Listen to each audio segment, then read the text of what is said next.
But I really now thrive on change because I find it's really positive. You have the courage to change. And once you change it, the outcomes are so incredible. I've got a mantra that's called PPE, and that's internal people, external people, execution with a lot of communication. Like, I don't have no problem standing up and saying, yeah, I'm a little bit dyslexic. You know what? I don't always pronounce names very well. I'm very good in mathematics and computers. The younger generation, you can't fool them. They want a leader that's authentic. They don't want this, perfect person. They like that human side. And it was not easy because, who's this lady in the music industry coming in who has no experience? And I'm a big believer, when I come into an organization, the big focus is building that strong team. I always say you're only as good as the weakest link in your team.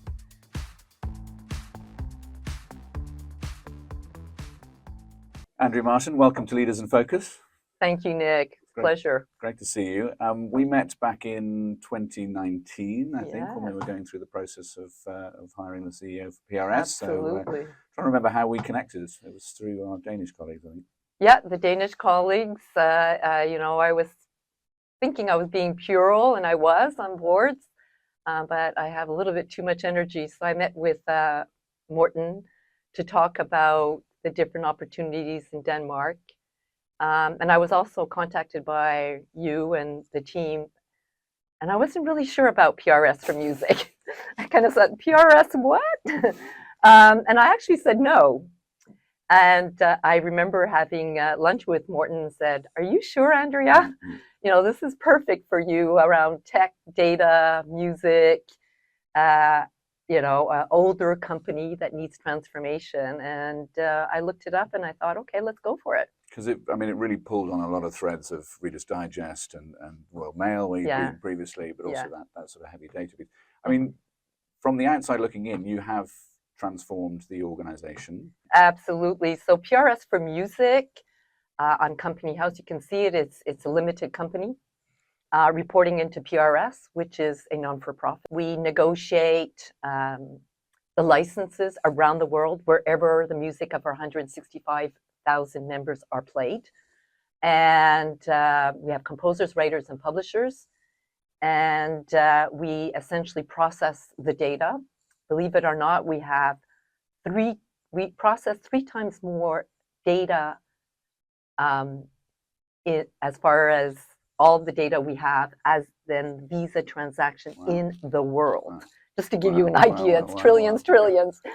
Because each song, there's at least 4 composers, and then you've got the publisher, so it's quite complex as far as the data and tech. So, and as a layman, my understanding was the industry was slightly losing control of royalties and payments, and I think sort of around that time, between the sort of mid 2000s, 2010s, but it seems like that has changed. You've now got a grip on it. Yeah, we have, and and that's what was interesting about this challenge is it really played, like you say, to my strengths of transforming data, tech, reoccurring revenue, because I also was CEO of ADT Canada, the security company, which is also reoccurring both on the B2C, on the consumer side and the business side. And there was a lot to do, though, at the beginning. And so now we have come to grips. But I wouldn't say that when I came in, it was like that. And you also came in to a very, if I can say, because I am, white, middle-aged, or more senior leadership team and organization. And you've transformed that. You've certainly pushed the diversity narrative. Have you achieved what you wanted to achieve? Is there lots to do? There's still a lot to do, but we have moved the needle a lot. I do have to give the board kudos to bring in a person not from the industry, who's not Brit. I'm Canadian, but I live different parts of the world and manage different parts of the world. But, a woman who is different. I think the big step that allowed us is the governance changes, because there was no terms. So now we have terms on the board. It's 9 years, 3 times 3. So that made a big difference. It allowed us. I remember They allowed me to listen to the AGM in May before I started in June 2019. What a privilege. Yeah, what a privilege. And I remember I almost fell off my chair. I kind of heard, I couldn't be here in person in London. I was somewhere else. And I remember I heard them thanking someone who was on the board for 50 years, 50. Wow. Yeah. Yeah, so just to give you an idea, that was tough. It was tough. There were certain members that voted against it, but we pushed it through, and that has really allowed us to bring in diversity, and you can see it now on the board. And not just diversity of gender, but neurodiversity, LGBTQ diversity, diversity of thinking. You know, for me, I always talk about diversity with big D. And it really, we know, right? We know that diversity, you know, companies that have diversity outperform other companies by 25%. So. And you've just announced a new chair? Yes, Stevie Spring. Brilliant. Yes. Congratulations. Yeah. So that is really good timing. Stephen Davidson has been fantastic. He's been the chair for 9 years, but because of our terms, you know, he needs to step down as independent director. And he really has done a lot to professionalize the company.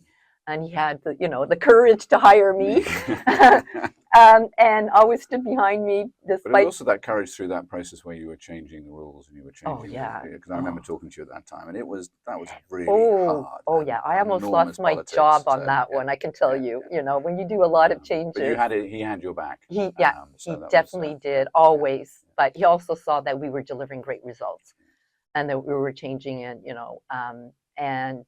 Yes, so Stevie is good timing, because we're now, the first 4 years was really 4 to 5, it's going to be soon 5 years, was really being brilliant at the basics, really changing our systems, changing, you know, leveraging the data, changing the culture, you know, being a high performing team, and really now we're a top, you know, we have a top employer accreditation.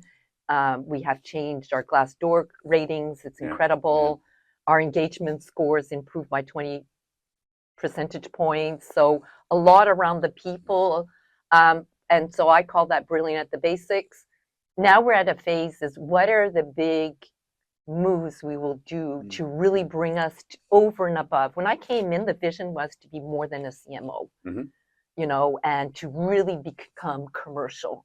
And I think to have another chair for the next phase is a good thing. And certainly from the we were talking in the preparation call to this, we were talking about how you sort of only came up for air to talk about that once you'd actually delivered some stuff. Absolutely. Because there was a lot of kind of heavy lifting that needed to be done. And I'm thinking about that. Reader's Digest, ADT, those experiences where there seems to be just this sort of constant push and drive for change, which some people, by the way, may not be able to cope with. Right. I guess there's a question in there around what drives you from a day-to-day, and I guess who influences that drive? The drive? Yeah. So I'm a big believer we are what we lived, and not just in work, but who we are, right? And I'm going to divert a little bit, but you'll understand where I'm going to get to. When I won Businesswoman of the Year last year, I talked about it. When I was small, I was quite dyslexic. But of course, back then, it was not, you didn't talk about it and it was not known. But my father, and I had a twin sister, lovely twin sister. But my father saw that I was struggling and made me do things to give me confidence, to give me resilience, to get out and try to change. Like I couldn't even look at people in the eye and talk to them. And all that pushing me, you know, doing haying, the bales of hay were bigger than me, and all the different experiences, putting me in boarding school in Switzerland, you know, which I was living in. What that looked like. So stacking hay bales, sent overseas. Yeah, you know, and canoeing in the middle of nowhere with bags around my neck. You know, it came to the point that, and I'm very competitive. I started racing at 6, and of course having a twin sister who was lovely and she was really good at school. I didn't like school, and so, but I managed to. I was good in mathematics and computers, so I managed to finish in that. But I'm very competitive, so that makes a big difference. But I really now thrive on change because I find it's really positive. You have the courage to change. And once you change it, the outcomes are so incredible. Mm-hmm. You know, if I look at PRS where we were when I came in, we were about a 600 million top line, you know, turnover. And I put together a 5-year plan, very, you know, aggressive. And I remember my 3 days in the job, I stood up in the town hall. I'm a big believer in communication and people. And I said, look, Andrea's tough. Mm-hmm. We have fun. Mm-hmm. But who doesn't want to be part of a winning team, right? And that's what we did. We put a very aggressive plan together and a change plan. And we're now 2 years ahead of our 5-year plan. You have this entrepreneur Yes. Word that you use, and I Yes. know when I've spoken to organisations, I mean Unipart would be a good example, where the organisation, everybody's expected to help the organisation. Everyone's expected to kind of challenge what's not working effectively or efficiently. Exactly. And sort of mediocrity becomes something that nobody's willing to kind of stand for, I guess. Exactly. And I think is that what you bring in every time? It's that kind of relentless change. And relentless change, not be afraid of change. You know, of course, I'm a big believer, you know, having been CEO of about 5 companies in the last, you know, almost 20 years, I've got this mantra and playbook. And of course, PRS really pushed me to that because Mm-hmm. of our joint ventures, the stakeholders, Mm-hmm. you know, 165,000 members, many big clients like, you know, Apple, Spotify, I dare to say TikTok, and others, BBC, et cetera, and global ones. I've got a mantra that's called PPE, and that's internal people, external people, execution with a lot of communication. Mm-hmm. So, you know, it's important. We, you know, introduced the word entrepreneurship last year at our employee conference. We also set up a innovation leadership group. We brought in a company because that's the hardest thing in old companies like Reader's Digest, Royal Mail 500 years Mm-hmm. old, ADT 140 some years old, us 110, is to bring that new mindset and change. And I think I'm a big believer of structure, people, process, Mm-hmm. and tools and culture to drive that. So we have a transformation team that where the PMOs, the project managers, and it's not just bringing in new tech, which we have done a lot, is also changing the way we work. You know, changing the way we work. Looking earlier on, you've got 4 generations. Yeah.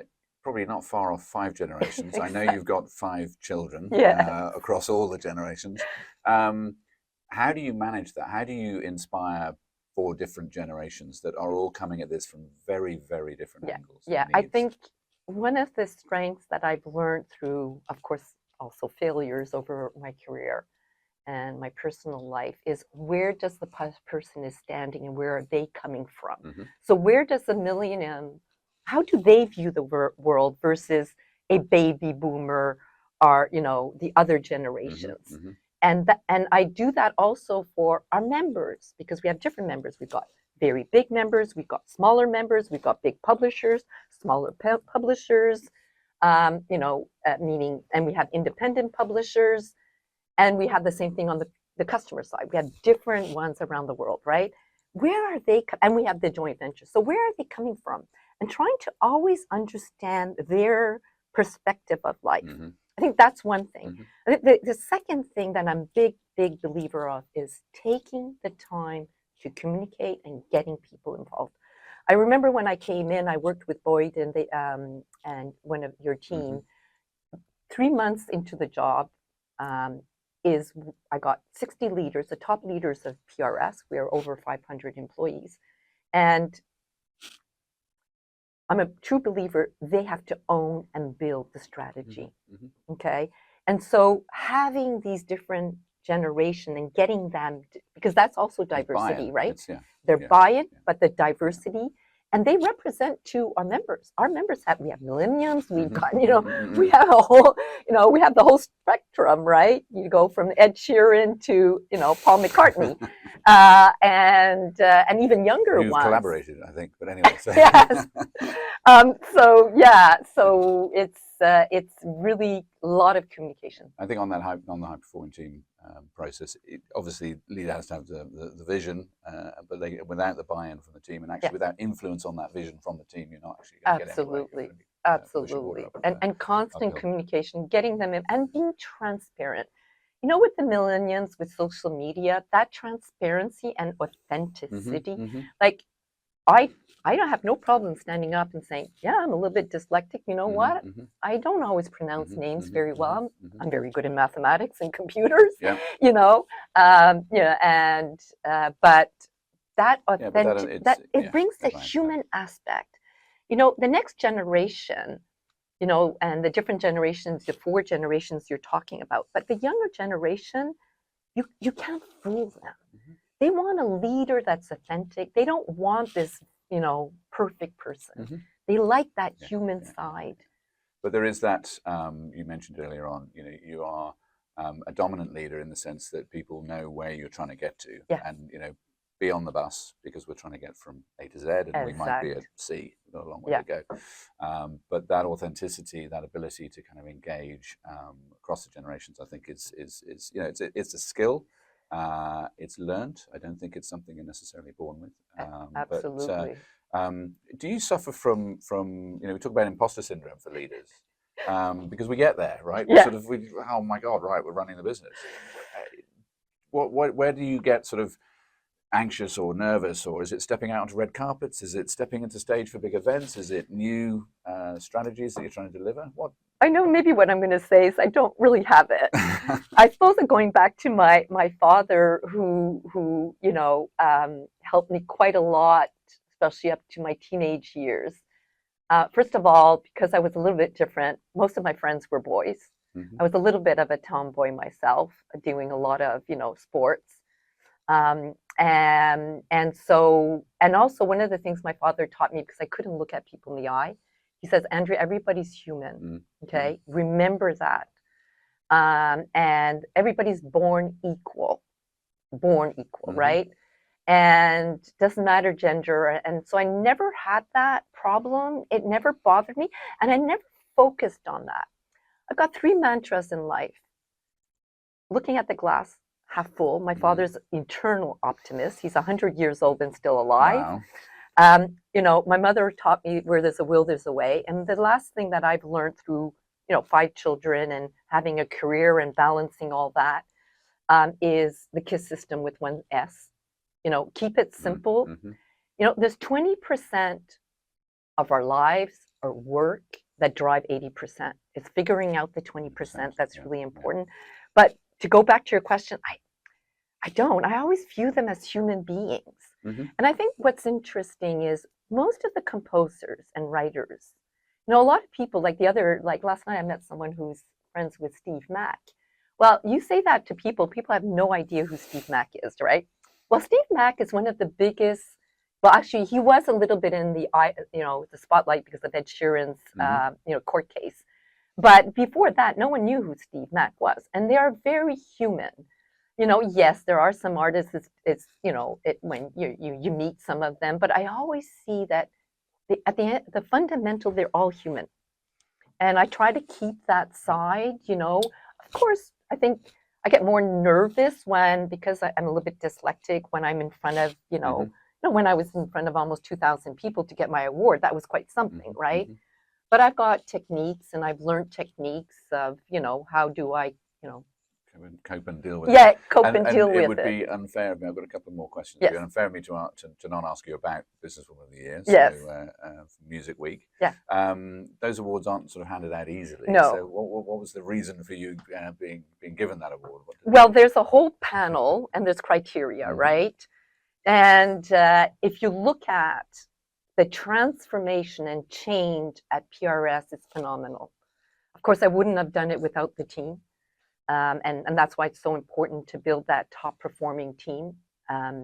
And so they looked at our results, you know, 2 years ahead of schedule as far as we put £1 billion royalties paid out by 2026. We're ahead of schedule. We put 3 main kind of targets and we're ahead. They looked at the culture. You know, you look at Glassdoor, and you know, the rating of the CEO is 89, which is quite high. You look at, we have now top employer accreditation. We got disability accreditation. You know, you look at the different things now. Like on diversity, yes, there's a lot more to do. You don't do it overnight. But to where we were and where we are now, this company is not the same company. And it was not easy because, you know, who's this lady in the music industry coming in who has no experience? I mean, yeah, I had a little bit of experience at Reader's Digest, putting compilations of, you know, the best of, you know, Elvis or ABBA, but that's nothing compared to this business, right? And you're one, you know, you're one of a small handful, regrettably, of women leading Yes. organizations of this size, and that's Yes. something that we're all striving to improve all of the time. However, it's hard. It is. It is. And I think it's there's an expectation that's easy, and it isn't. And so when you're in the role leading the organization, trying to change the diversity of your organization, that's also hard too. Yeah. Brings me on to a question which you can answer or not answer, but I mean, you're 5 years in to a big transformation role within PRS. I mean, there's a kind of where next question I want to ask, and you may not even thought about that yet, but you know, the what's to do in terms of within PRS for you? What are the sort of the remaining columns that you feel you've got to continue to strengthen? So look, there's always improvement, brilliant at the basics. We're now at the next phase of what is the big moves, and you know, how we really change on the entrepreneur side, innovation pioneering side, and how we leverage our assets. We're really strong for the rest of the world. So there's a lot to do. And I'm a big believer, when I come into an organization, the big focus is building that strong team. I always say you're only as good as the weakest link in your team. And so I already have a succession plan. I promoted someone in managing director, and it doesn't mean that he gets the job, because it has to be, you know, there has to be a process, just like there was a process for Stevie Spring. But for me, you know, going back to the 3 days into the job and what I said to the employees, one of the things I said, and why is compelling, is I want to leave a legacy of change. And that's not money necessarily. Money is a result of, right? And the legacy of change is there. I'm very proud of what we have done. And so I need now, what is the next challenge for Andrea? And it's, you know, and because I'm competitive, because I like change, I thrive on change, you know, what is the next move I'm going to be looking at? You know, I'm going to be very selective, of course. And I want, you know, we'll see. And what do you do to unwind? Because it's, you know, I think you were up at 4 o'clock this morning. Yes, I was, because I'm on holidays next week. So maybe that's what you do to unwind. But I mean, how do you kind of depressurize? So I'm a big nature buff, and so my husband and I, we have a really nice place in Bolholm, which is the island on the Baltics, where I unwind. I like gardening, I like nature, I like hiking. Of course, I'm a big skier, so that's what we're doing next week. And so that's what my unwinding is. And are you able to switch off the emails and not actually? Well, that's good. On the ski trip, yes, because I can't ski and look at my emails. But that is the challenge. But next week I will, you know, I've got a strong team. And I think it's good, too, that I switch off, because the team needs to be able to be, you know, working without Andrea. And you get a chance to think about new ideas, yes, new things to change, those things that pop up. That's they do. Absolutely, Nick. You know, when I hike or garden, that's where I have my best ideas, right? Brilliant. So, yeah. Andrea, thank you so much for your time. It's been a pleasure. Thank you. Thank you for having me. It's great. Delighted.